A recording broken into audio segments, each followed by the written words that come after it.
بسم اللہ الرحمن الرحیم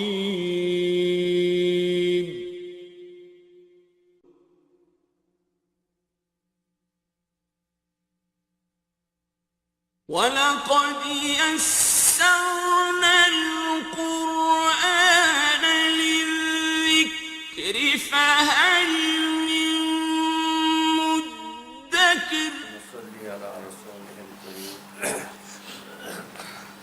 اللہم صلی علی محمد وعلی آل محمد کما صلیت علی ابراہیم وعلی آل ابراہیم انک حمید مجید اللہم بارک علی محمد وعلی آل محمد کما بارکت علی ابراہیم وعلی آل ابراہیم.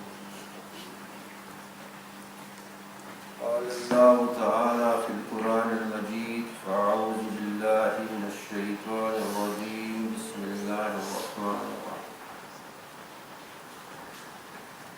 الحمد للہ رب العالمین الرحمن الرحیم مالک یوم الدین ایاک نعبد و ایاک نستعین اهدنا الصراط المستقیم صراط الذین أنعمت عليهم غير المغضوب عليهم ولا الضالين. صدق اللہ العظیم. معزز سامعین کرام، پیارے بچوں، السلام علیکم ورحمۃ اللہ وبرکاتہ.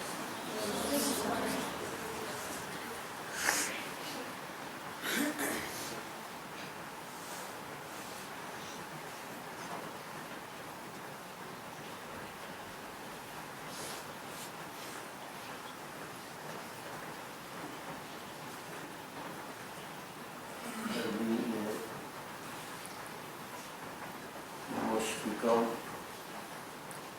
سعید نعیم جو نعت سنا رہا تھا،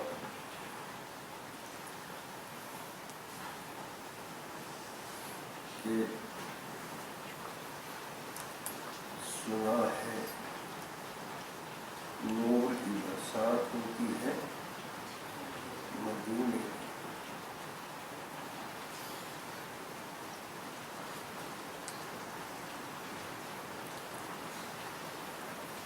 اصل میں یہ انسانیت جو ہے محمد عربی صلی اللہ علیہ وسلم کا حق ادا نہیں کر سکتی، ان کا شکریہ ادا کرنا.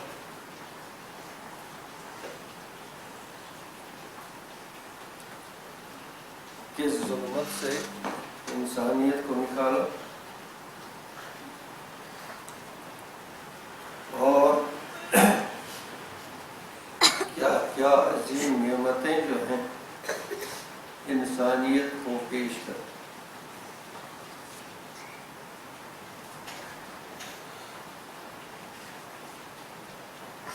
کس ظلمت سے انسان کو نکالا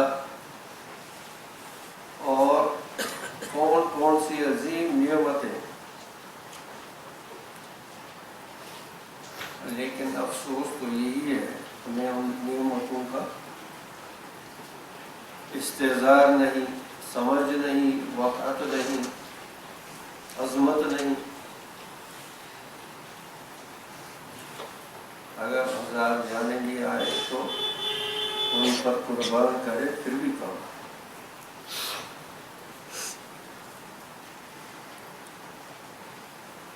جو کچھ دیا اللہ نے اس امت کو کس کے ذریعے دیا؟ جو کچھ بھی دیا قرآن کو دیا، اور جہاں قرآن کی تعلیم ہوتی ہے، جہاں قرآن پڑھا جاتا ہے، جہاں قرآن کا ذکر ہوتا ہے، وہاں بھی نور کی برسات ہوتی ہے. عقیدت ہونی چاہیے، وہاں بھی نور کی برسات ہوتی ہے. اللہ تعالیٰ صرف امیروں کا نہیں ہے، غریبوں کا ہے۔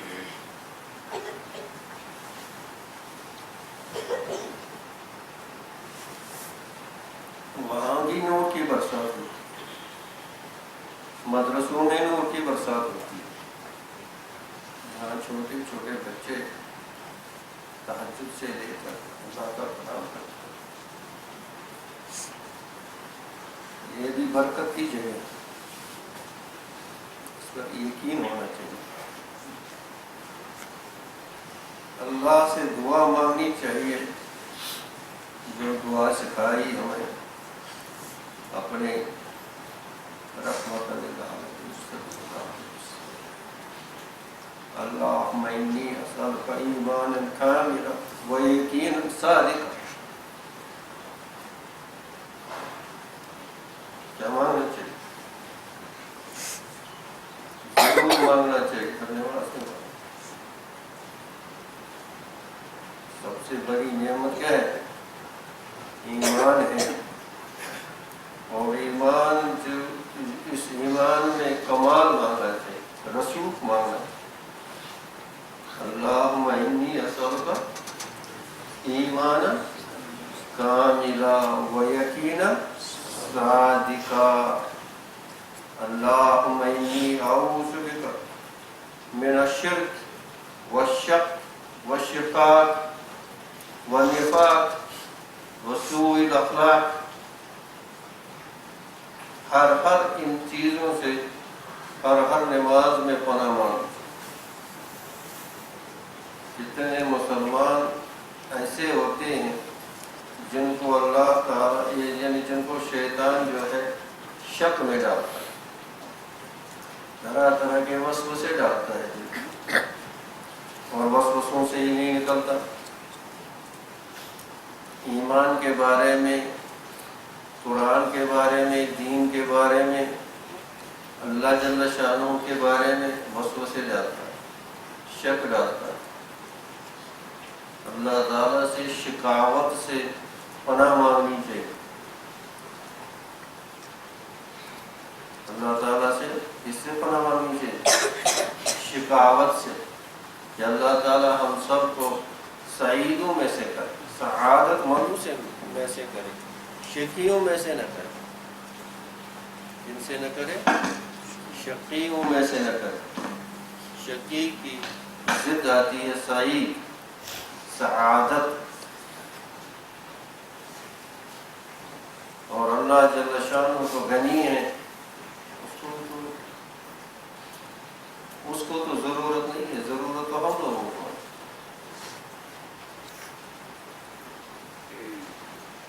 یقین صادق، مذبذبین بین ذلک، اللہ سے پناہ مانگنی چاہیے کہ مذبذبین میں سے نہ بنائے۔ حضرت علی رضی اللہ تعالی عنہ کو اللہ نے کیسا ایمان دیا تھا؟ ایمان کیسا دیا تھا؟ فرمایا کرتے تھے کہ موت کے بعد میرے ایمان میں اضافہ نہیں ہوگا، یعنی اتنا ایمان کامل تھا، جب موت آتی ہے، ملک الموت آتا ہے تو سب کو ایمان آتا ہے، جب دیکھتے ہیں آنکھوں سے تو ایمان آنا ہی لانا، اس وقت تو شک کی کیا گنجائش؟ جو ملک الموت کو دیکھتا ہے، اس عالم کو دیکھتا ہے تو ایمان آتا ہے، اور ایمان میں اضافہ ہو، لیکن وہ کار کا وہ مطلب معتبر نہیں ہوتا۔ لیکن دنیائی میں اللہ نے ایسا ایمان دیا تھا کہ کل مشاہدہ، ہم لوگوں کو یہ بھی نہیں معلوم کہ نعمتیں کیا ہیں۔ یقین صادق، جس میں ذرہ برابر بھی شک کی گنجائش نہ ہو۔ ان دعاؤں کو حقیر نہ سمجھنا چاہیے، بہت اہم دعا ہے۔ کس نے سکھایا؟ ہاں جی، اللہ کے نبی صلی اللہ علیہ وسلم نے اللہم انی اعوذ بک من الشرک و شق و شقاق والنفاق وسوء الاخلاق. تو اکثر جو ہے نمازیں کیوں فائدہ نہیں دیتی، تلاوت کیوں فائدہ نہیں دیتی، عبادات کیوں فائدہ نہیں دیتی؟ اندر میں شک کی بیماری، اندر شک کی بیماری. اب یہ شک کی بیماری کیوں ہے؟ یہ جو سورہ فاتحہ ہے جس کے بارے میں اللہ کے فضل سے پچھلے کچھ عرصے سے عرض کیا جا رہا ہے، یہ تو جامع چیز ہے، ہر چیز اس میں. اور یہ شک کی بیماری جو ہے یہ کیوں ہے کہ تعوذ ٹھیک طرح سے نہیں پڑھا. اعوذ باللہ من الشیطان الرجیم جو پڑھتے ہیں قرآن کو شروع کرنے سے پہلے اور نماز میں بھی سورہ فاتحہ سے پہلے اعوذ پڑھتے ہیں، اعوذ باللہ من الشیطان الرجیم پڑھتے ہیں، یہ صحیح نہیں پڑھتے. اگر تعوذ استعاذہ اعوذ باللہ من الشیطان الرجیم اگر یہ صحیح طریقے سے ایک بار زندگی میں پڑھا ہوتا تو یہ شک کی بیماری کہاں سے آتی، شیطان کہاں سے پاس آتا، ان بندوں میں شامل کرتا. ان عبادی لیس لک علیہم سلطان، اللہ نے اعلان کر دیا. سب دعا کرو اللہ ہمیں بھی ان بندوں میں سے کرے جن کے پاس شیطان پھٹک نہیں سکتا، جن کے پاس، جن کے قریب شیطان پھٹک نہیں سکتا. اللہ نے ایک مضبوط قلعہ بنایا. ان عبادی لیس لک علیہم سلطان، جی میرے بندے، اللہ اس بندے کو اپنا بنا دیتا ہے. اللہ اس بندے کو، یہ بندہ میرا ہو گیا، تو مردود ابلیس لائن، اب تو اس کا کچھ نہیں کر سکتا، تم اس پر غالب نہیں آ سکتے. عصمت انبیاء، عصمت جو ہے وہ انبیاء کا خاصہ ہے، یعنی پوری طرح سے محفوظ ہونا شیطان سے. جیسے اللہ کے نبی صلی اللہ علیہ وسلم نے فرمایا، جب ان سے پوچھا گیا آپ کے ساتھ جو شیطان ہو، جب آپ پیدا ہوئے تو شیطان آپ کے ساتھ بھی تھا، اس کا کیا ہوا؟ تو فرمایا قد اسلم، اس نے تو اسلام قبول کر لیا. جو ہر انسان جب پیدا ہوتا ہے، جب بچہ پیدا ہوتا ہے، اس کے ساتھ ایک فرشتے کو مقرر کیا جاتا ہے اور ایک شیطان بھی وہاں ہوتا ہے. فرشتہ نیکیوں کی طرف بلاتا ہے اور شیطان تو شیطان ہی ہے. تو فرمایا جو آپ کے ساتھ شیطان تھا اس کا کیا ہوا؟ تو فرمایا قد اسلم، اس نے اسلام. اور یہ نبیوں کا خاصہ ہے، کوئی امتی اس درجے کو نہیں پہنچ سکتا، لیکن اس کے باوجود اللہ جل شانہ نے قرآن میں یہ آیت ہے، پڑھو. ان عبادی لیس لک علیہم سلطان، ان عبادی میرے بندے، جو میرے بندے ہیں. تم باقیوں پر تم مسلط ہو جاؤ، لیکن جو میرے بندے ہیں تمہاری ان پر کوئی نہیں چلنے کی، تمہاری ان پر کوئی نہیں چلنے کی. حضرت مریم علیہ السلام کی والدہ نے بیٹا مانگا تھا، بیٹا ہوا نہیں، بیٹی ہو گئی. تو پہلے ہی کیا کہہ دیا؟ اللہم انی اعیذھا بک وذریتھا من الشیطان الرجیم وتقبلها بقبول حسن. کیا فرمایا تھا؟ ابھی پیدا بھی نہیں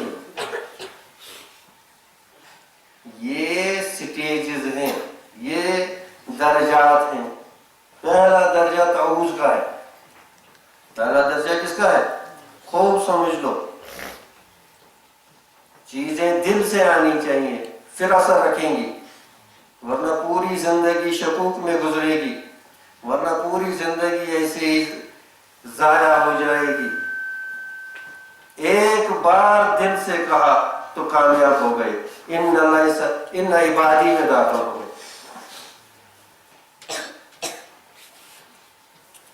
اب یاد بھی نہیں ہوگا نماز میں ہم نے تو اس کا پڑھا، یاد بھی نہیں ہوگا، اتنی بے شعوری سے پڑھتے ہیں پتہ بھی نہیں ہوتا کب پڑھا، اتنی بے شعوری سے نماز میں توز کیا پوری سورہ فاتحہ اور پوری نماز ہی ایسے پڑھتے ہیں پتہ بھی نہیں چلتا کب پڑھا۔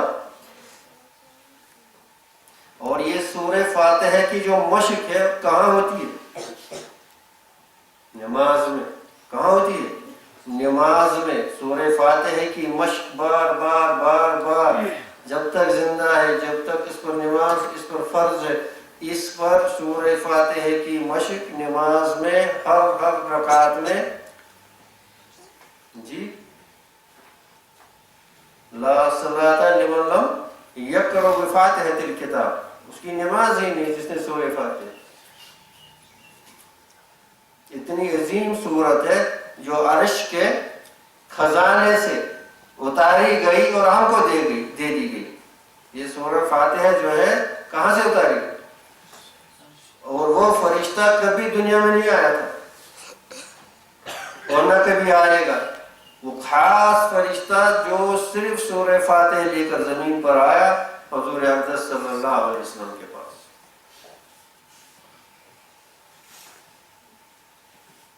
تو اس میں کہاں سے شروع؟ پہلے تو اس تو پڑھنا ہی، یہ سورہ فاتحہ کا حصہ نہیں ہے، لیکن قرآن کو شروع کرنے سے پہلے تو اس کو پڑھنا ہے۔ تو بات مجھے اس پر یہ کہنا پھر دہرانا پڑی، یہ تو ہمیشہ تکرار ہی ہوتا ہے، کیونکہ ہمیں چیزیں حاصل نہیں ہوتی، ہمیں چیزیں حاصل نہیں ہوتی۔ میری بات یاد رکھو، سب سے زیادہ محنت نماز کو صحیح کرنے پر کرو، کہ نماز حقیقی نماز بنے۔ یہ نہیں کہ یہ ایکسرسائز ہے، مشق ہے، یہ ہے وہ ہے، یہ نہیں ہے۔ نماز